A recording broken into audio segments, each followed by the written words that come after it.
各位小朋友们好，你现在出门上学是自己搭车，还是爸爸妈妈送你到学校呢？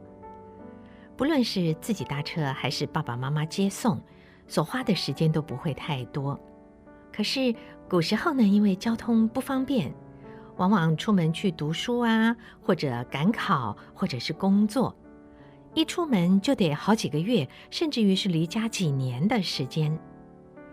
诗人贺知章有一句诗说：少小离家老大回，这就是最贴切的写照了。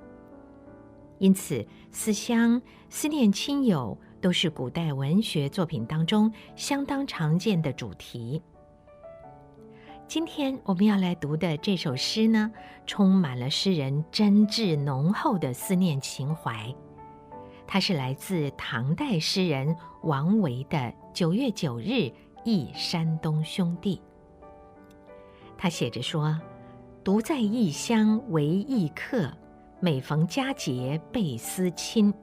遥知兄弟登高处，遍插茱萸少一人。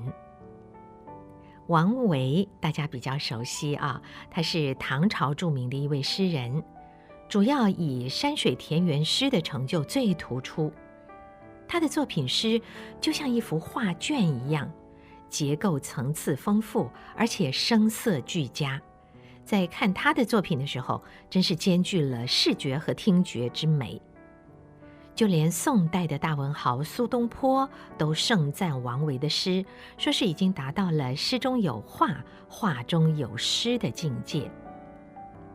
今天读的这一首《9月9日忆山东兄弟》是王维17岁时候的作品哦。写这首诗的时候，他正离乡背井，一个人在长安谋取功名。我们想想，今天的17岁正在高中里读书，当然也许有部分的同学是考到了别的县市，跟王维比起来呢，也算是离乡背井。可是王维是一个人在长安去谋取他的功名了，也就是他已经开始为生活在忙碌了，所以他的心情必然不太一样。诗的前2句说：独在异乡为异客，每逢佳节倍思亲。好简单的意思啊！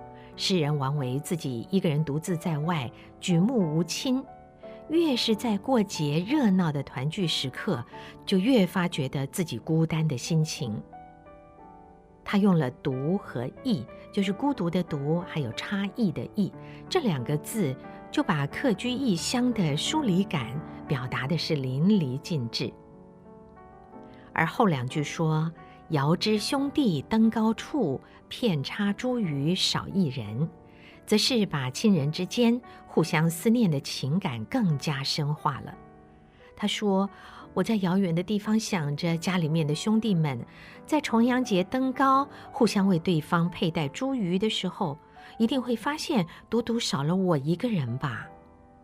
这句话就点出了家人之间的情感交流应该是双向的才对。王维思念着家人，而他的家人也一定同样的思念他。我为什么说应该双向的才对呢？因为真的有的时候我们可能会辜负家里人对我们的一种情感呢。比方爸爸妈妈会惦记着我们，但我们在忙的时候会不会惦记着他们呢？我们跟自己的兄弟姐妹之间会不会彼此关心呢？好，回到这首诗的一开始，诗名就已经告诉我们说，这是写在农历9月初9重阳节的诗。重阳节和其他多数的节庆一样，也都有个传说故事。这个故事呢，是相传在东汉的时候，有一个叫桓景的人，他所住的地方发生了一场很大的瘟疫，父母亲因此而病死了。于是啊，他就去找仙人拜师学艺，想要击败造成这场瘟疫的瘟神。